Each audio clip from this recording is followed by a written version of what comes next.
Did you just say I should die? You should not. No. Did you just say I should be killed? No. There is a line that was crossed there, and it's not acceptable to me. I've never seen somebody get kicked off a live TV segment before, but there's a first time for everything, I guess.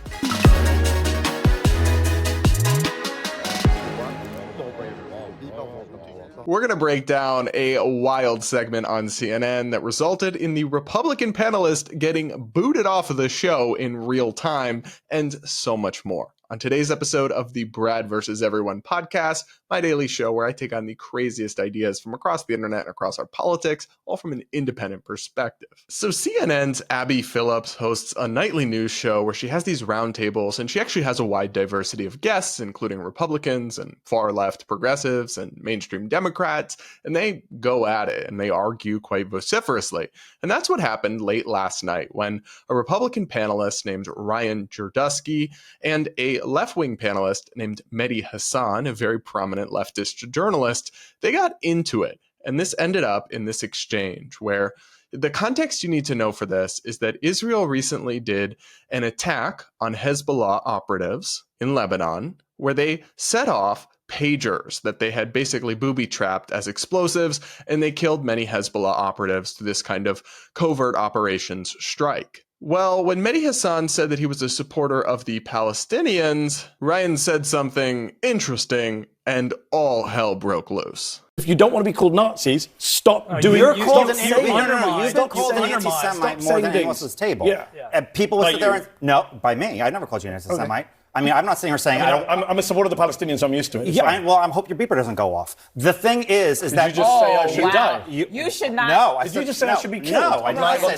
that. No, I did not say that. Hold on. Did your guest just say I should be killed on live TV? I said I hope Guys, you don't... let me just stop. You said you hope my beeper doesn't go off. Because you sound a big supporter of the Palestinians. Of Hamas? Guys, let me stop. Palestinians. Are you a supporter Am I of what? Hamas? No, of course I'm not. I apologize. Are you a racist, violent person inciting violence against me? Ryan, That's disgusting. that is completely. No, I apologize. Good job, CNN. Let's have first block say the Muslim guy should be blown up on TV. Don't say then I apologize. You literally. I thought he said Hamas. You didn't think I said Hamas. I said I supported Palestinian rights. Yes, I did. Why? Because when you hear What's Palestinian, funny is Rudy Giuliani said this yesterday, so you're a great guest to be here to defend Rudy Giuliani.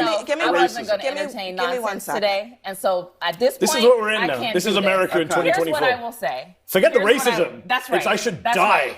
I didn't say that. You said, die. what does beeper mean? Don't give me your faint ignorance. I did not say you should die. Why did you say with my beeper go? So what did you mean? What did you mean by the beeper? So what did you mean? What did you mean by the beeper? No, you didn't. You said, I hope your beeper doesn't go off. Ryan, stop talking. At least have the guts to support your racist comment. Hang on. I'm so sorry. So I'm going to give my take on this situation in a second, but first the host, Abby Phillips, when they came back from commercial break, here's what she had to say, and Ryan was noticeably no longer on the panel.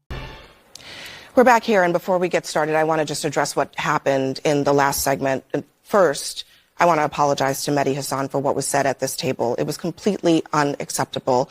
When we get this discussion started, you'll see that Ryan is not at the table.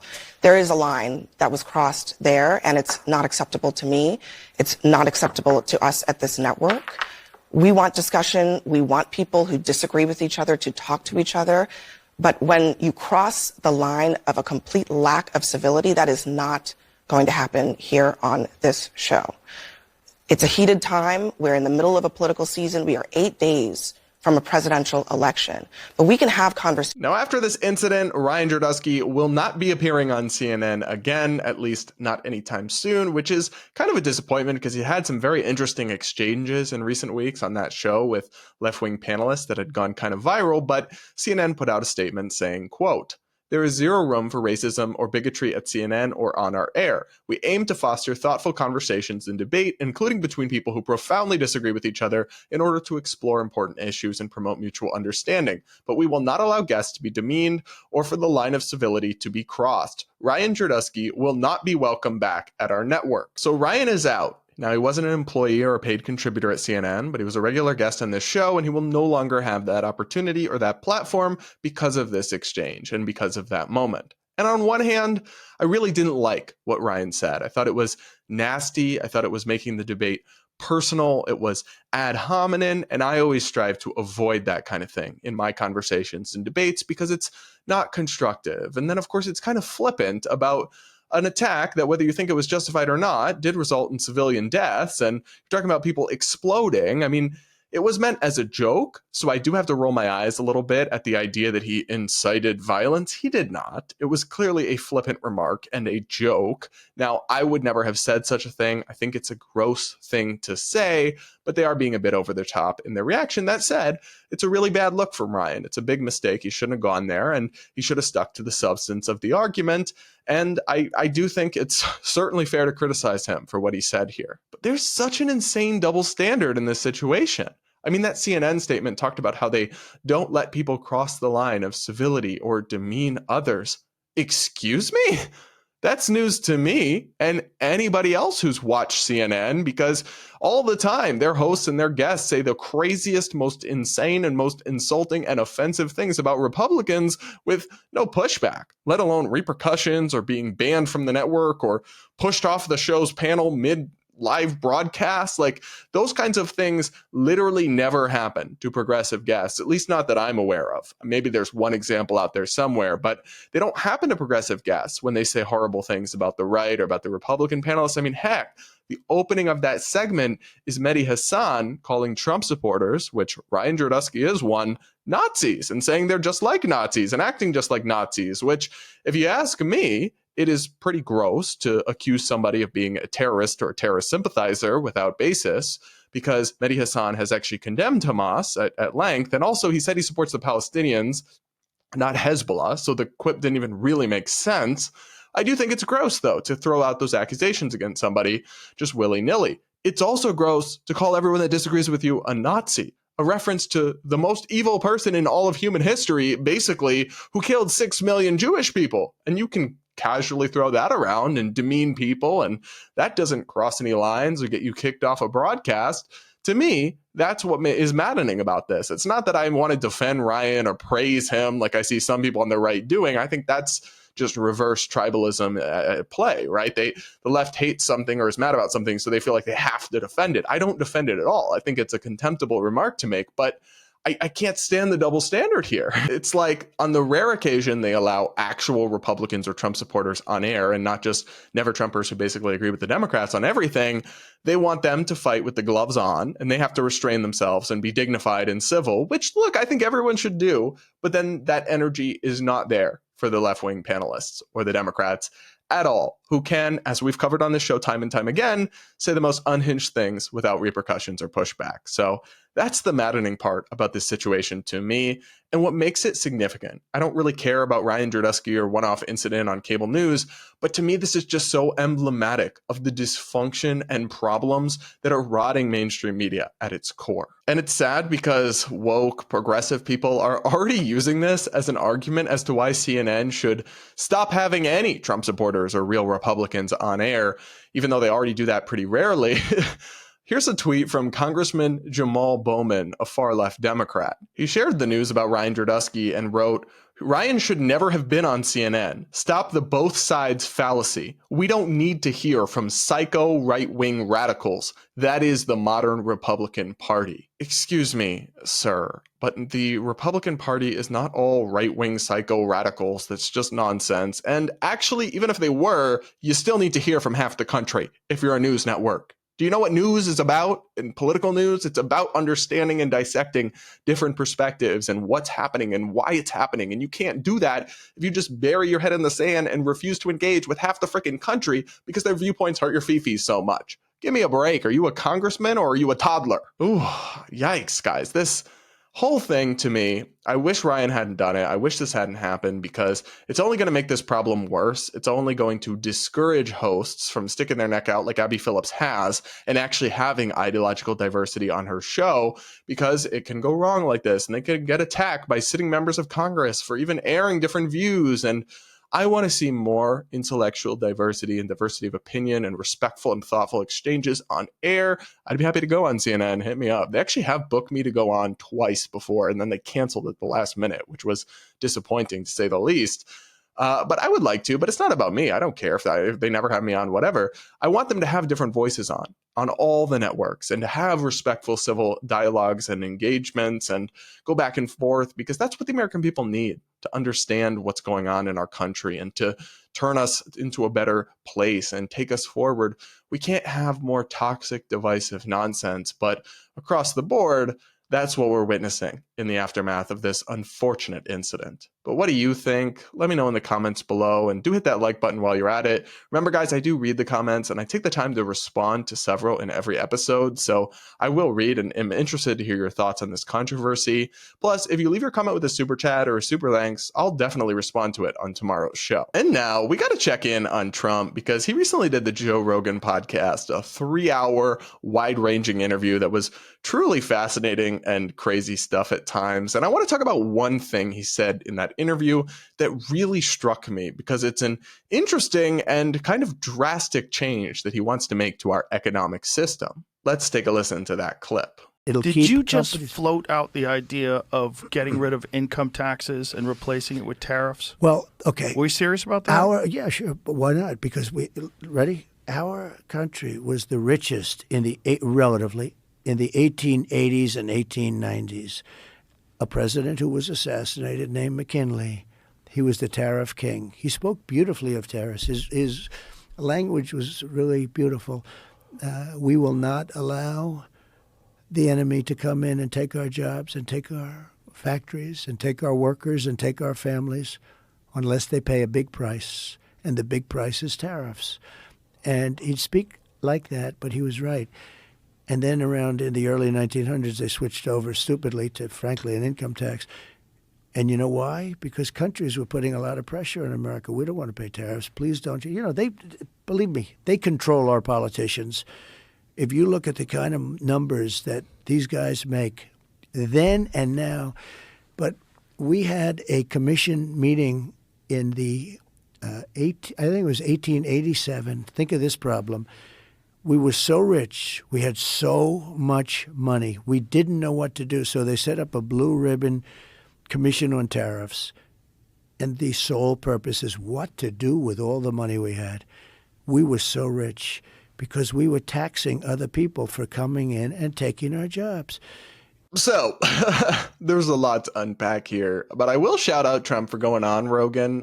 Kamala was offered the same and chose not to do it. At least she refused to go to the studio and do the full 3-hour sit down because I think the wheels would have come off on her if she was just allowed to ramble for 3 hours. And I think her staffers are probably too smart to let that happen. But I do appreciate Trump going to these venues and letting people in and let them decide for themselves what they think. But on this one in particular, he did lose me. I don't think what he's saying here makes a whole lot of sense.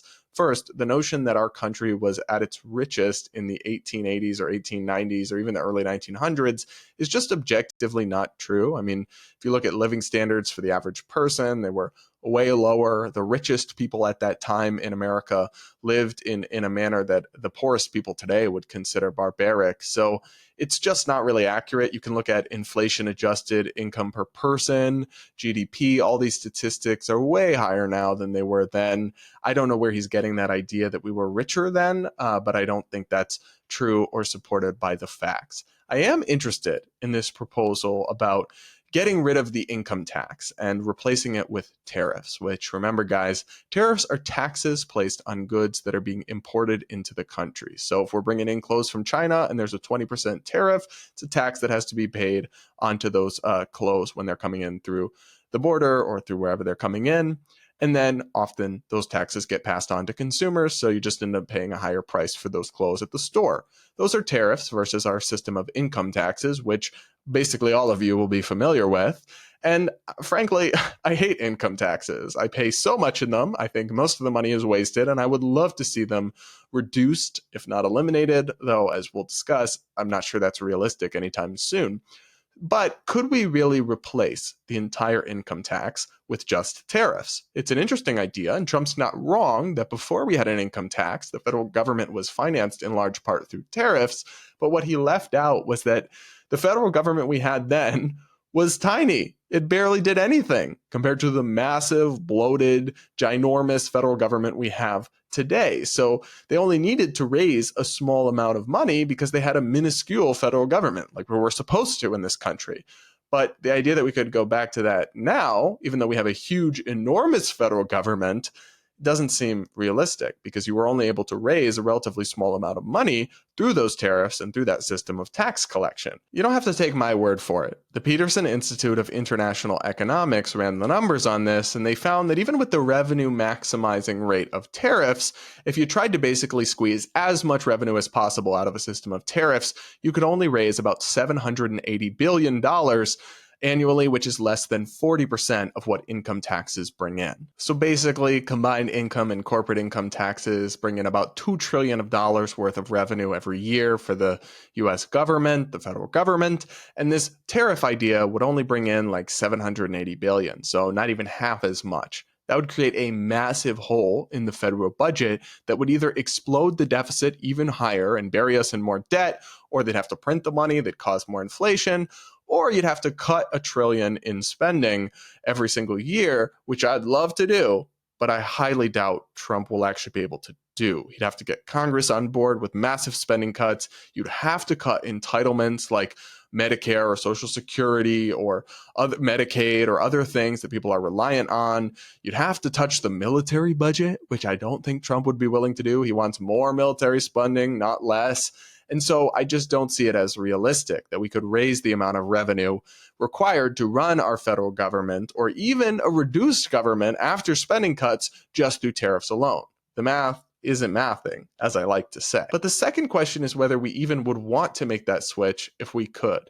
And I have some serious doubts. I do hate income taxes, but the current system of income taxes is different than how these tariffs would work in that tariffs are essentially consumption taxes. You pay for them with goods you buy at the store. Poor people and working class people actually spend a higher proportion of their income. So when you look at the numbers from the Peterson Institute, it shows pretty clearly that a system based on tariffs would hurt poor and working class people more than a system of income taxes. So basically the people that can least afford it would have to shoulder more of the tax burden. As this graph clearly shows, the top 1% would gain a 13.5% change in their after-tax income, and they would only be affected by about a negative 1.9% decrease from the tariffs. But if you look at the poorest people, they would see basically no benefits from making this switch, the people in the lowest fifth and second lowest fifth, because they don't pay any income taxes. True for the middle quintile as well, yet they would all face severe additional tax increases through the tariffs. So Trump talks about helping the working class and the poor and the struggling, but this economic shift he's talking about would mostly benefit higher earners and hurt the people he says he supports and is going to help. Again, I just don't think it makes a whole lot of sense. But what do you guys think? Are you interested by this proposal? Do you need to know more about it? Or do you fully support it? Are you bought in on Trump's idea? Let me know in the comments below, because I'm a skeptic, but maybe you're not. And I do want to hear from you guys. And now it's time for Brad versus TikTok, my daily segment where I take on the craziest ideas from the Clock app. Pronoun of the day is slugs. Today, this woke white woman has an incredibly obnoxious message about what it would take to get her to change her mind politically. Let's take a listen. My husband last night was like, what would someone have to say to you to get your political views to change, right? Because I had just gotten off another Facebook fight yelling at some Trumper about something. Oh, that's good. That seems normal and stable and healthy. That's what people should spend their time doing. Yelling at people on Facebook over politics. That's red flag number one. But let's continue. And I was like, well, but like you're telling me that I would have to switch to like the racist side. I don't think that's possible for me because I like value any human life regardless of who they are, right? Oh my gosh, guys, watching these videos, as Trump famously said, is my own personal Vietnam. She really just suggested that everyone who disagrees with her politically is just racist and doesn't value human life. Seriously, babe? Does that include all the minorities and people of color and different backgrounds who are leaning Republican these days? Like, the world is clearly not that simple, that all these issues are really just the good people who like all people and the bad people who hate everyone who's different from them. The real world is not that simple, babe. It's a lot more complicated and nuanced than that. And if you can't see that still, as a grown-ass adult, you need to be put into remedial kindergarten because you are just lacking the depth and nuance and complexity that any fully functioning intellectual adult should have. But somehow, guys, this video actually gets more condescending. And to me, like, I feel like that's like, I don't know how, like, I could not think of a single thing where I was like, I don't think anything would change my mind to make me be very Republican, far right, nothing like that. Like, I'm so liberal, right? But I finally figured it out. I figured out what would make me be Republican. And it was so obvious. A traumatic brain injury. Bro, she is so condescending. I would literally want to pull my hair out right now just from listening to that.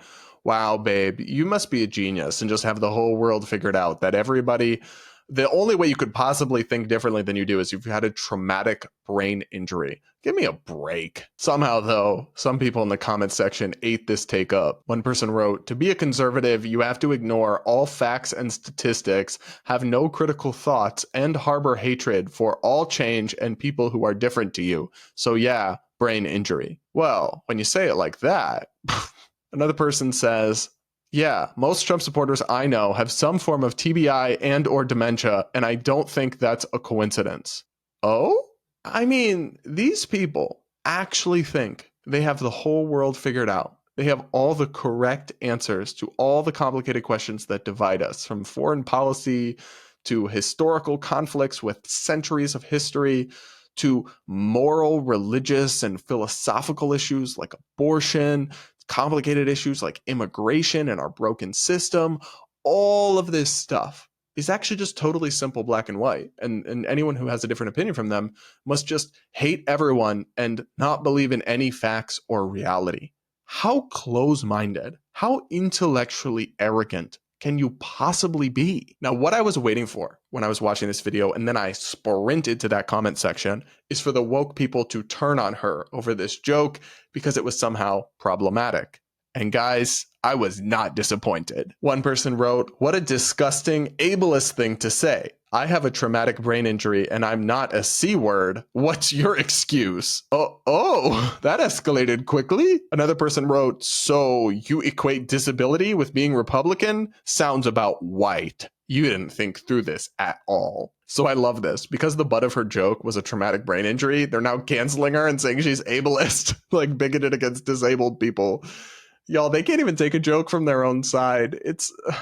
I thought this original joke was lame, but now I feel the impulse to defend this woman because they're so absurd and ridiculous.